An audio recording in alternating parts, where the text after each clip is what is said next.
GLS, go for ALS.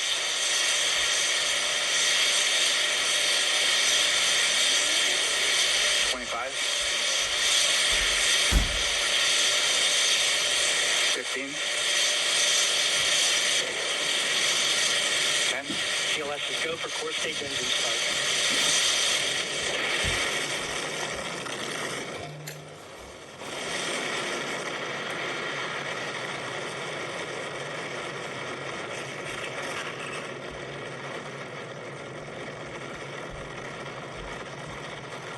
Houston, integrity, good roll pitch. Roger, roll pitch.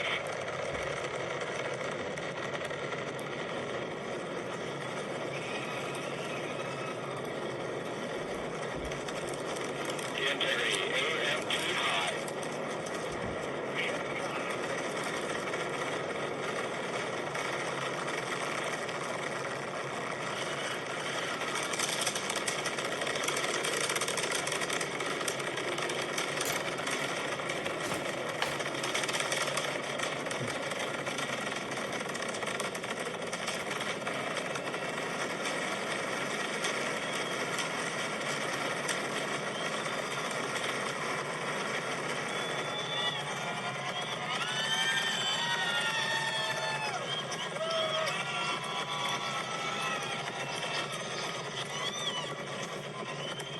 Integrity, through Max 2, on, pumps fully on.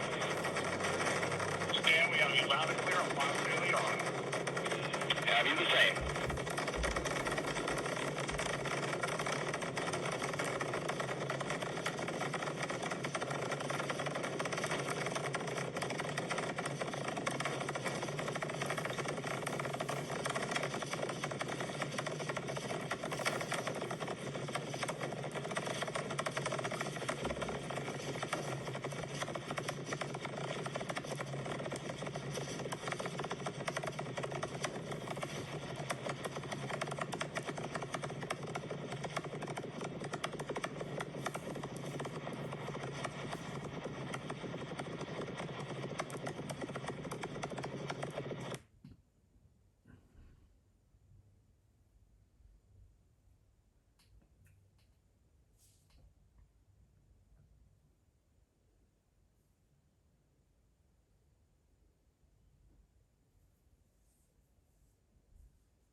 First stage RCS ready.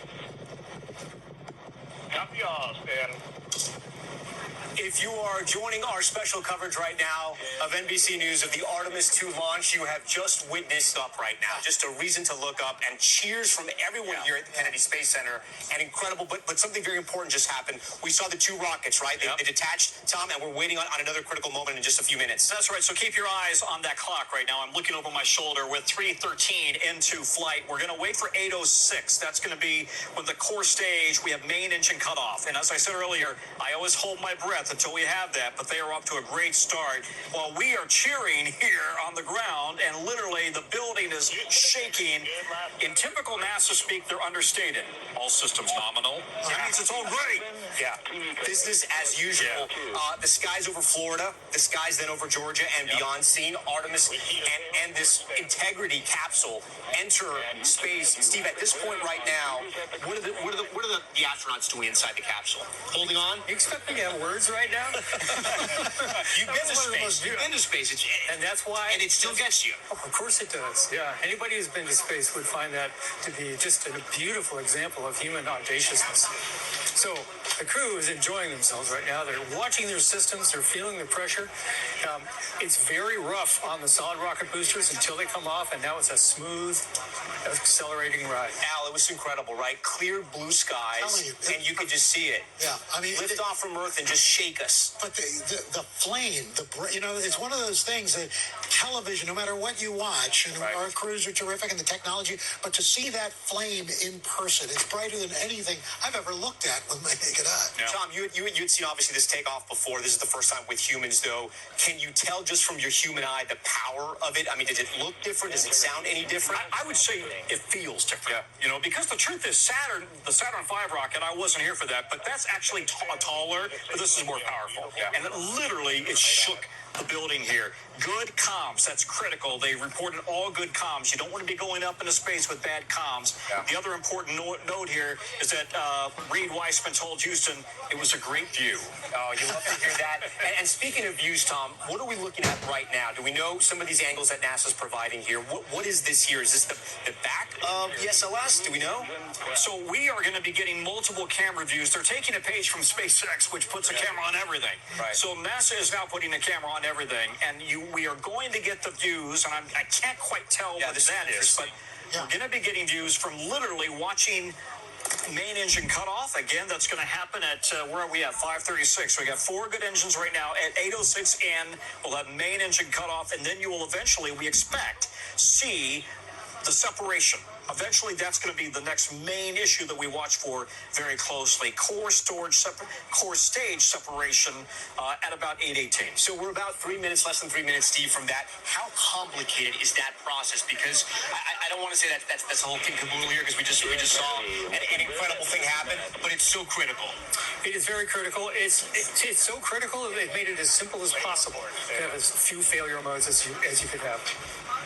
The other interesting point here, Tom, is that they're not physically doing anything other than just sitting back and watching. This is all automated, controlled from the ground.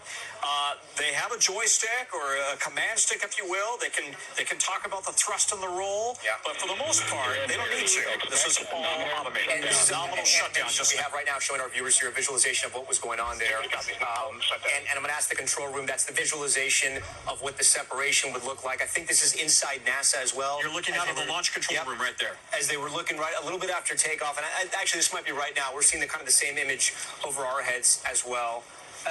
As we wait for this critical moment in about less than 2 minutes, which is the separation.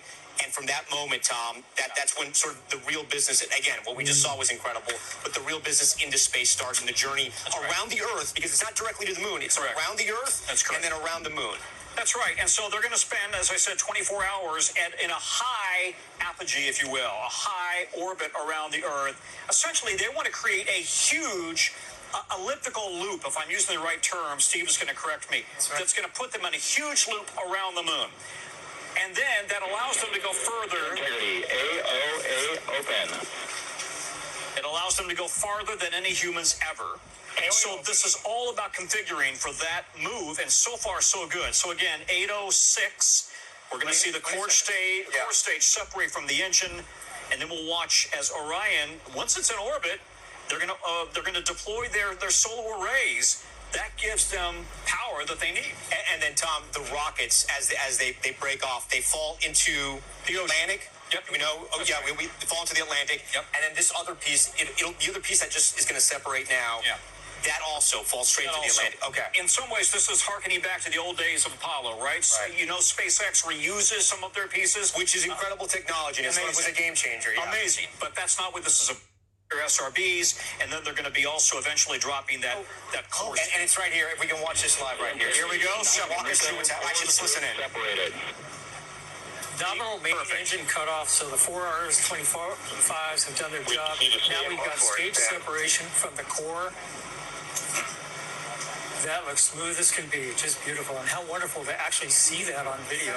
Yeah, and in real again, time. Since we're outside the NASA building, we hear the cheers about a second before we actually see them. They're a little bit ahead of us, but again, cheers for what we just witnessed there. It was a very quick shot, but you could see, and correct me if I'm wrong here, Steve, is it the capsule that is coming off, or what exactly is coming out? The capsule and the service module. Okay.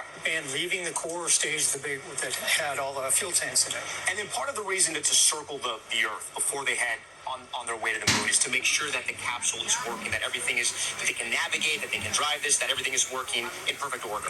Yeah, it's like going camping in your backyard before you go to Everest. Just making sure everything works there. Tom, NASA's providing these visualizations, which this is not obviously what's happening right now, but these are ideas of what's happening, so we can sort of understand this is what it's going to look like right now. Yeah, listen, I think that we are watching the latest cutting-edge technology at play. I mean, this is truly America at the cutting edge here. And I think it's important and relevant to take a moment and say, wow, we should be collectively, not as Americans, not as North Americans, but just as humans, proud of the achievement here. The humans have been able to do this, and we're about to go even further than ever before. It's exactly what they'd hoped for, setting the stage to eventually put humans on the moon. And Al, in your interviews, I know when you spoke to the crew, they thought their ultimate goal was that this would be a moment of unity for the world. Exactly, because and they said that over and over. This is not about them. This is about what we can do, how we can stretch those outer limits, what we can discover as we get ready to make that landing on the moon. And they're so humble. I think in one of the interviews that you or Tom did, they said they would be happy if the next interview is with the next Artemis crew, and they want this just to keep going. They almost want to be forgotten. They want to make their mark, get the job done, and then they want the spotlight on the next crew because they're going to go even further. You know, do you remember Apollo 10? Yeah. Most of us don't. We remember Apollo 11, right? Yes. But Apollo 10 set the stage for Apollo 11. Ryan Chandler is with space fans out there witnessing this moment in history. Ryan, what was it like to watch from your vantage point there on the beach? And for PWD Seth, just a reminder, halfway open on the secondary. Can you hear Ryan? Well, Ryan is speechless. No, I from what can't hear understand Ryan. right now. Hey, Ryan, I don't know if Ryan can hear us. IFB at 4601. The astronauts are I here think now, they're dialing but me we're in. still okay. We're gonna try to get Ryan. It's live TV, dialing folks, and they're dialing back. We need a launch commander, I think, but we're good to go. But you know, I think the other thing yeah. that's interesting, Tom, is that they are testing new things, including a brand new toilet. Which is right. very important, you know? And I heard it's very cramped, from what I understand.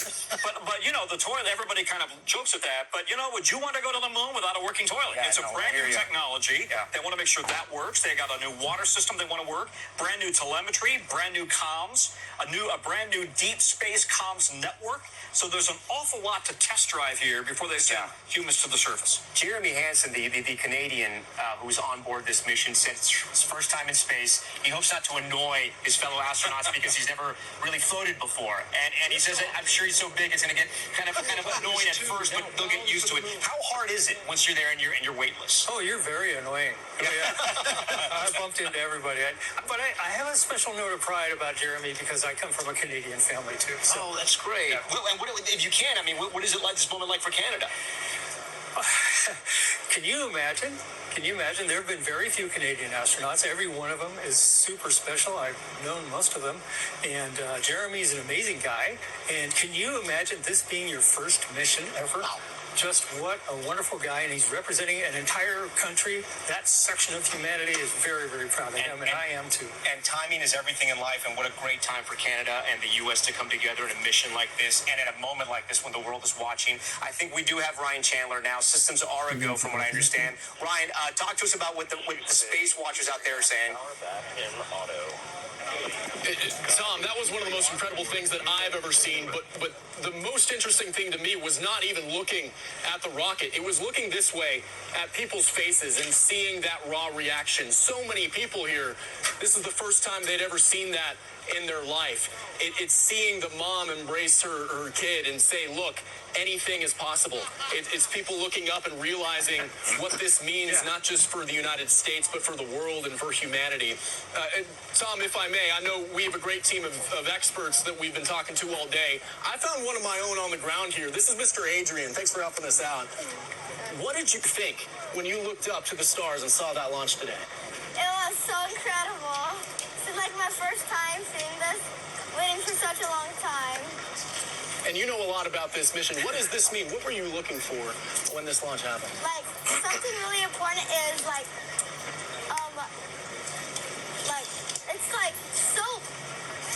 it's so brave of the astronauts that wanted to go there. Like, they never denied it. They just went like this. they just said, we just go. And you want to be one of them one day. Go. All right, we'll see you on Mars. Adrian, thank you so much, sir. Tom, I mean, that really makes the day. Go, Ryan. Yeah, Tom. yeah, little Adrian there, and so many little Adrians all around this country will never forget this moment. Tom, you were just sending me a note here. You're getting text messages from friends in Canada as well who are watching this and just in awe. And they're watching. I told them, watch NBC News. Don't watch the Canadian broadcasting.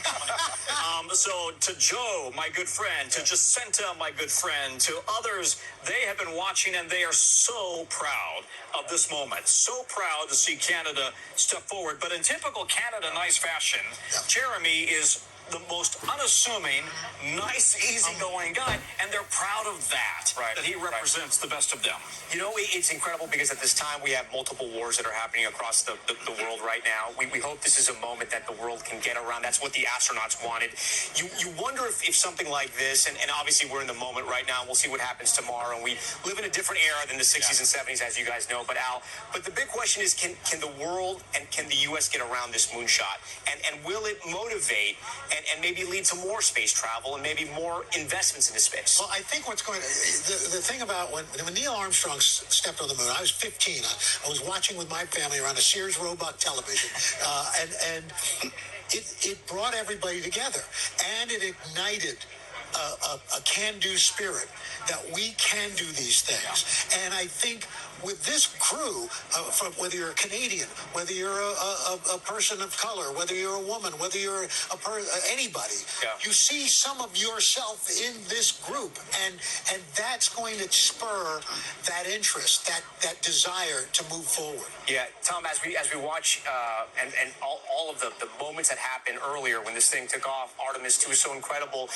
An important moment is going to happen in about 3 hours, right? 3 hours from now, we have sort of a critical point in this entire mission when all eyes will be on what happens and Orion, the capsule, something happens there. Explain to